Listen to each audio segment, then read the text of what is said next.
Por favor, abran sus Biblias en Mateo capítulo 28. Ahora empezando con el versículo 16, la Gran Comisión.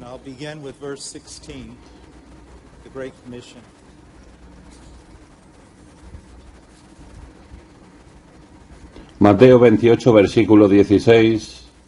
Pero los 11 discípulos se fueron a Galilea, al monte que Jesús les había señalado. Cuando le vieron, le adoraron, mas algunos dudaron. Y acercándose a Jesús les habló diciendo: Toda autoridad me ha sido dada en el cielo y en la tierra. Id pues y haced discípulos de todas las naciones, bautizándolos en el nombre del Padre y del Hijo y del Espíritu Santo, enseñándoles a guardar todo lo que os he mandado. Y he aquí yo estoy con vosotros todos los días hasta el fin del mundo. Oremos. Padre, gracias por tu palabra, que nos habla de tu Hijo y la gran obra de redención que has consumado a través de él. Padre, ¿qué podemos decir? La mente no lo puede comprender. El lenguaje más elevado de los hombres y los ángeles falla. Tu nombre es verdaderamente maravilloso. Y tu gracia es maravillosa. Y tu Hijo, Señor, tu Hijo está por encima de todo.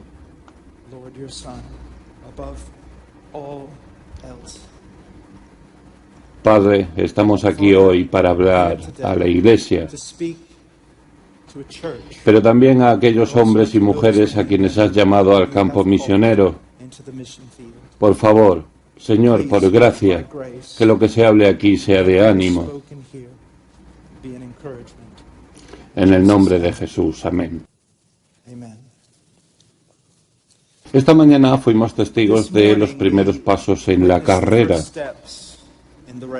Dos grupos de corredores saliendo de una tumba vacía, un grupo con un mensaje de verdad y vida y otro con un mensaje de error y muerte, un grupo proclamando la resurrección y el otro negando la resurrección. Y ahora vamos a ver el paso del testigo. Aquí tenemos en nuestro texto, se menciona que los 11 están específicamente allí, pero la mayoría de los estudiosos creen que había allí un número mucho mayor reunido. Los 12, menos Judas, están allí, pero probablemente un gran número de creyentes también estuvieron allí como testigos, y eso tendría sentido, por supuesto, ya que la Gran Comisión no fue simplemente dada a los apóstoles, sino a la Iglesia en general. Ahora quiero observar por un momento las características de este grupo. Lo que quiero decir principalmente es esto. No encontramos personas de un grupo de élite o una unidad de comando de élite. ¿Qué encontramos? Encontramos un grupo de hombres y mujeres que se parecen mucho a nosotros. Ellos son una extraña mezcla de fe y duda, de devoción y también de exaltación. Ahora, quiero que veamos algo que es muy importante, y es la expresión "se fueron". Observa conmigo, dice: pero los 11 discípulos se fueron a Galilea. Ahora recuerden lo que dije al comienzo de esta mañana, que de la tumba vacía salieron mujeres con el testimonio de la resurrección.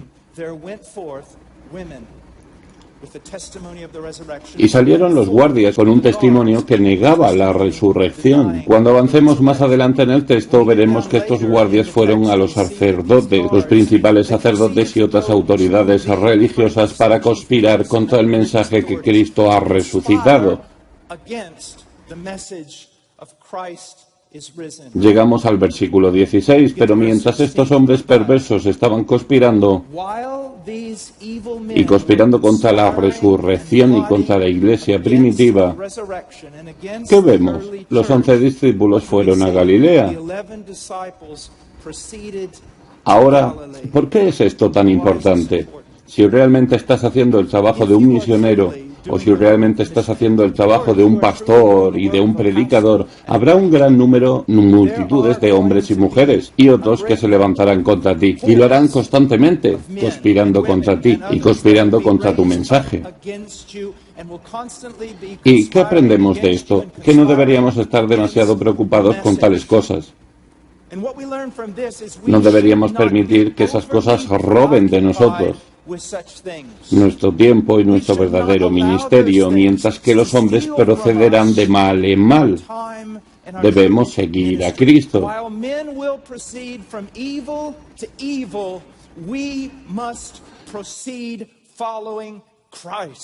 Para que esto sea relevante para nuestra época, sal de Internet. Pon tu mano en el arado y haz la buena obra del ministerio. Siempre habrá detractores, siempre habrá quienes estén en contra de ti, en oposición a ti. No les hagas caso, pon tu mano en el arado y haz la buena obra del ministerio. Nunca olvides que Judas, quien escribe contra los falsos profetas, dice qué piensa hacer y cuál era su obra en común. ¿Qué piensa hacer y cuál era su obra en común? Era hablar de nuestra común salvación y solo de vez en cuando. Él se desvía y trata con hombres perversos. No pases toda tu vida envuelto en peleas con hombres perversos. Pon tu mano en el arado y predica, ora, sirve y ama. Fui criado en un rancho de caballos, rancho de ganado. A veces cuando usas caballos para la tala de árboles, un carruaje o algo así, les pones anteojeras para que solo puedan ver delante de ellos. Ponte algunas anteojeras y dedícate a la obra del ministerio. Ahora quiero que vean algo aquí que es muy importante. Creyeron la palabra que les fue dada y fueron. Es muy divertido. En uno de los lugares en Perú donde trabajé, en el norte, en el departamento de Piura y departamento Amazonas, y había un grupo de personas allí, había una gente muy hermosa y valiente que había conocido el Evangelio. Y cuando conocías a un predicador, conocías a un hombre que había sufrido por Cristo. Y una de las cosas que dirían es esto: si te encuentras a alguien, solía dirigir mulas de carga que transportaban Biblias a la selva alta. Y si te encontraras a uno de estos predicadores dirías, bueno, ellos hablaban español, por su acento era cantado. Hermano, ¿cómo estás? Y siempre respondían, avanzando, hermano, avanzando. Avanzando, hermano, avanzando. Avanzando, avanzando, avanzando. Continuando, continuando, continuando. Ahora quiero que observen algo que creo que es muy importante aquí. Continuaron creyendo, continuaron adorando, continuaron obedeciendo, porque fueron al lugar que Él había designado, pero también quiero que vean que toda esta devoción que vemos frente a nosotros por estos hombres y mujeres también notamos que son como nosotros y están mezclados con la imperfección. Dicen que algunos dudaron. Literalmente la palabra significa tambalear. La palabra es usada por Pedro cuando él dice, Señor, quiero unirme a ti en el agua, y él comienza a caminar, pero luego ve las olas y se asusta y comienza a dudar. Y Jesús le dice, hombre de poca fe, ¿por qué te tambaleas? ¿Por qué dudaste? ¿Por qué te tambaleaste? Ahora, el punto aquí que quiero que vean es que ellos se parecían mucho a nosotros. No eran superhombres y eso debería ser un gran estímulo. Ahora, una de las cosas que quiero que vean es que nunca dicen quién dudó, y hay un debate entre los eruditos. Los que dudaban entre los 11 o en el grupo no se nos dice. Tampoco se nos dice por qué dudaron. Y creo que eso es muy importante. ¿Por qué? Porque por un tema de quién dudaba. No importa quién eres, cuán grande eres, cuán gran hombre piensas que eres, quién afirmas ser, tú eres susceptible a dudar. Los más grandes hombres y mujeres de Dios en la historia de la Iglesia, todos estuvieron susceptibles a dudar, y nosotros también estamos. Ahora, no languidecemos en eso. ¿Qué hacemos? Nos aferramos a la palabra de Dios, vamos a la fuente misma de la fe. la palabra de Dios. Y si vas a ser un misionero, no puedes existir solo con tus propias fuerzas. No puedes ser efectivo en el ministerio buscando pruebas y evidencias a tu alrededor. Debes encontrar eso en la palabra de Dios. Ningún hombre es tan espiritual que pueda separarse de la dependencia absoluta de las escrituras de Dios. Otra cosa, no se nos dice quién dudaba, no se nos dice eso, tampoco se nos dice por qué. ¿Y por qué es eso? Creo que es porque somos susceptibles a la duda en casi todas las áreas. Y de nuevo, ¿cuál era la cura? La palabra de Dios, la palabra de Dios, la palabra de Dios. Romanos 12, 1, 2, la renovación de la mente.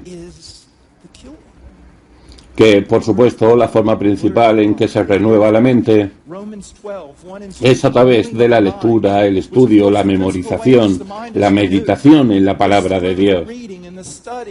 Pero además, ¿cómo se renueva?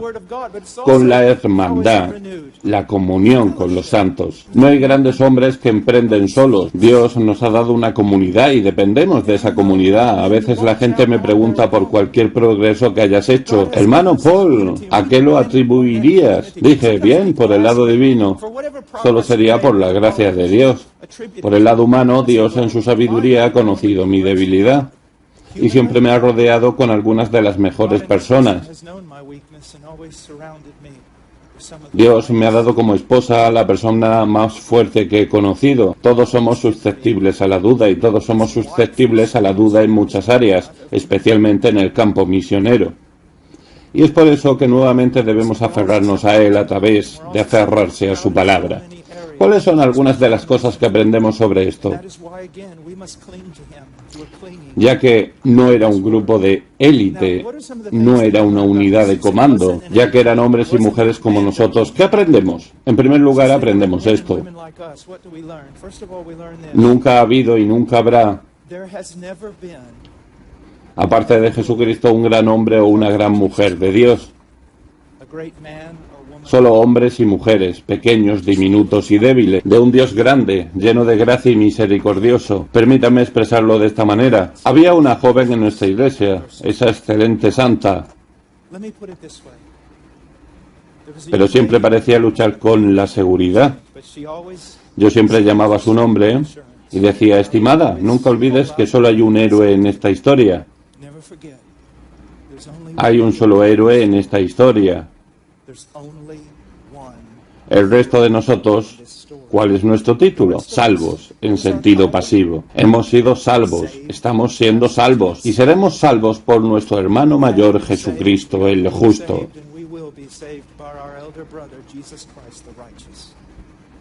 Solo hay un héroe en esta historia. Otra cosa que quiero que veas es que Dios ha orquestado e ideado el plan de redención para que cada victoria se le atribuya. Esto es algo que puedo decir con audacia porque se encuentra a través de todas las escrituras. Dios le dio a Abraham el hijo prometido, cuando su cuerpo estaba prácticamente muerto.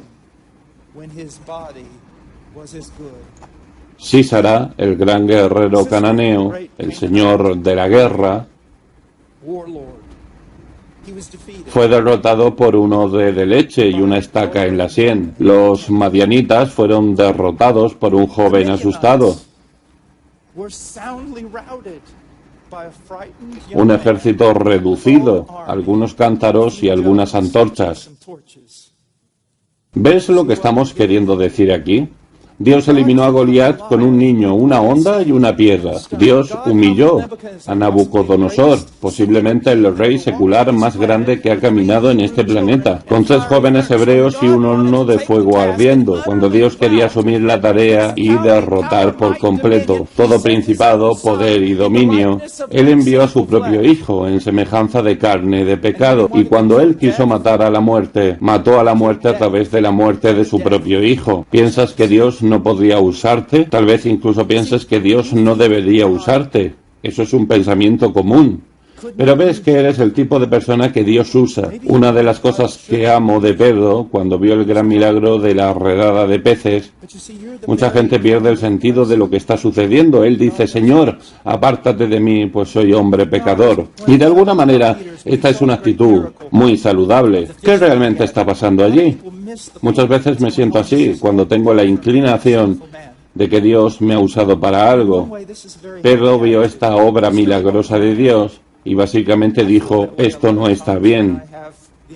No está bien que alguien como yo esté al tanto de alguna obra tan majestuosa, tan grandiosa de la mano de Dios. Es casi poco ético que alguien como yo sea permitido participar en tal acontecimiento. Esa es la forma en que cada predicador debe sentirse cuando baja del púlpito. It's almost unethical that someone like me be allowed to participate in such an event. That's the way every preacher should feel when he comes down out of the pulpit. Ese es el objetivo. Esto es algo de la gracia. Esto es algo de la gracia. Voy a pasar varias páginas porque no tengo suficiente tiempo. Nunca tengo tiempo suficiente, pero quiero decir esto. Esto no se trata de la fuerza de la voluntad, sino del reconocimiento de la debilidad al aferrarse a Dios. Dios obra debilidad en nuestra vida, no porque la debilidad sea la meta. Él obra debilidad en nuestra vida para que la debilidad pueda crear dependencia. Y en nuestra dependencia de Dios, en su palabra y en su espíritu, nos volvemos fuertes. Ves a un hombre que parece estar acostumbrado a lograr cosas y lo admiras.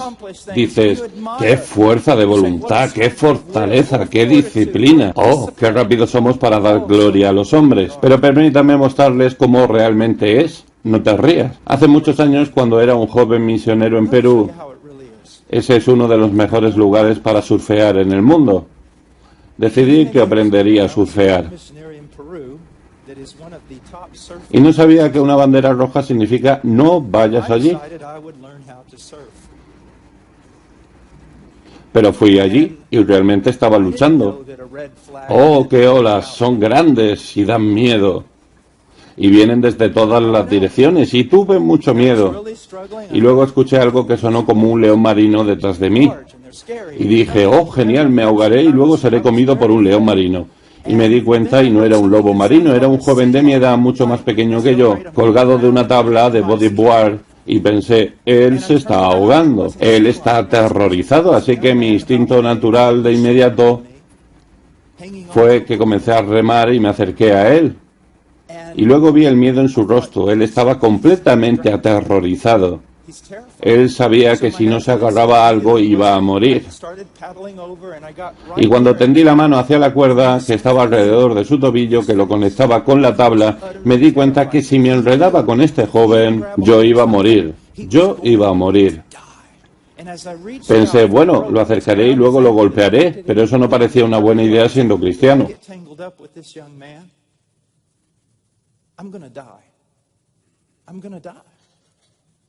I thought, well, I'll pull him close and I'll hit him, but that didn't seem like a good idea as a Christian.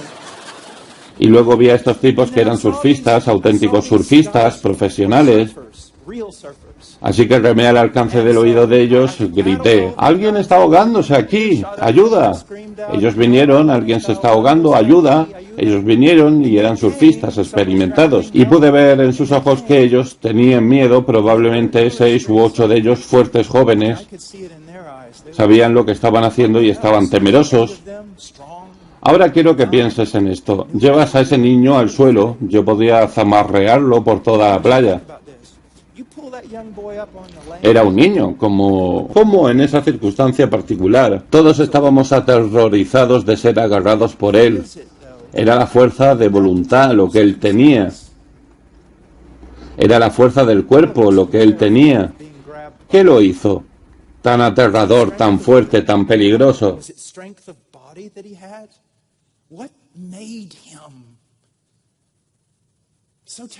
Él sabía que si no agarraba a alguien y alguien no lo agarraba, él sabía que iba a morir. No fue la fuerza de la voluntad, no fue la disciplina, fue el miedo. Él sabía que no podía salvarse a sí mismo. Ahí es donde quiero que estés espiritualmente. Ahí es donde todo misionero debe estar, todo cristiano debe estar, todo predicador debe estar. Ves a un hombre que predica, piensas, oh, qué asombroso, es tan firme, él es esto o aquello. No, él ha llegado a reconocer la realidad de su propia debilidad, y en esa debilidad él se aferra desesperadamente a Dios. ¿Crees que él se aferra a Dios porque es disciplinado? Porque es más espiritual, porque es esto o aquello. No, él tiene un mayor reconocimiento de su debilidad y debido a esa debilidad se aferra a Cristo, se aferra a la palabra de Cristo y eso lo vuelve fuerte. Y es por eso que Dios obrará la debilidad en la vida de su instrumento. Incluso si él tiene que matarlo 3 veces, obrará la debilidad en su instrumento. Porque la debilidad nunca fue el enemigo de un hombre o una mujer de Dios, sino la fuerza. Ahora recuerde, la debilidad no por el bien de la debilidad, sino la debilidad como un medio para impulsarnos, para aferrarnos tenazmente a Dios y en su palabra. Y en eso nos volvemos fuertes. Permítanme decir esto. El siervo útil estudia la palabra no porque él es tan fuerte, sino porque él reconoce que no tiene ninguna sabiduría en sí mismo. Una de las razones por las que no estudiamos la palabra como deberíamos es porque pensamos que somos más inteligentes de lo que somos. El siervo de Dios predica mensajes expositivos, no porque él sea tan inteligente, sino porque simplemente ha reconocido que él no tiene nada que decir. No hay nada que él pueda hacer para resucitar al muerto. No hay nada que él pueda hacer para cambiar el corazón. Y por lo tanto, cuando abre la boca, se ha limitado a hablar la palabra de Dios, que es viva y poderosa y provoca cambios en el corazón. Él ora no porque sea tan piadoso. Siempre pensamos eso, ¿no es cierto? ¡Qué hombre tan piadoso! Él ora. Él ora no porque sea tan piadoso, sino porque sabe que si Dios no se mueve en su favor,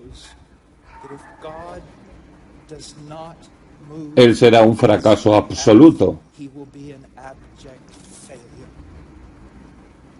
Él no tiene nada, ni intelecto, nada a lo que recurrir si Dios no lo ayuda. Está condenado al fracaso.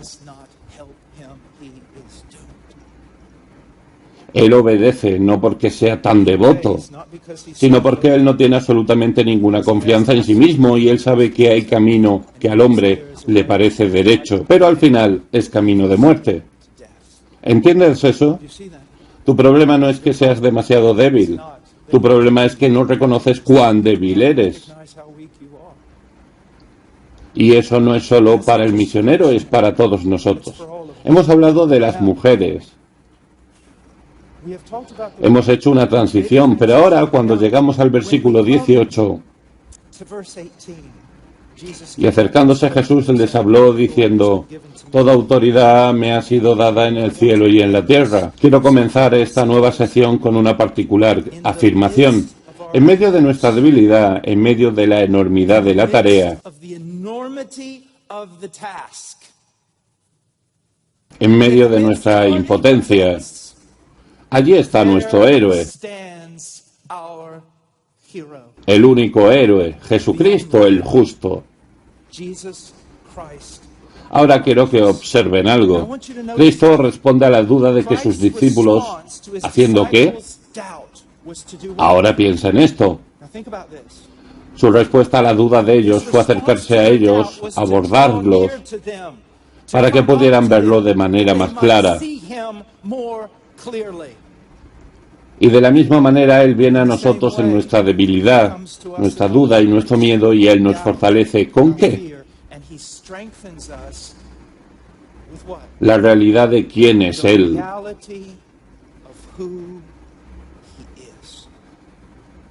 ¿De dónde vendrá mi socorro? ¿De los montes? from the mountains, de Dios. from God. Este es el principio. La duda, el miedo, los sentimientos de impotencia e incompetencia Feelings of impotence, incompetence, everything else. y todo lo demás en la vida misionera, en la vida cristiana, en la vida del pastor, es disipada por una mayor revelación de los atributos, By a excelencias, greater revelation of the attributes, excellencies. bellezas, poderes de Cristo a través de su palabra. Esto es lo que necesitas. Esto es lo que necesitas. This is what you need. This is what you need.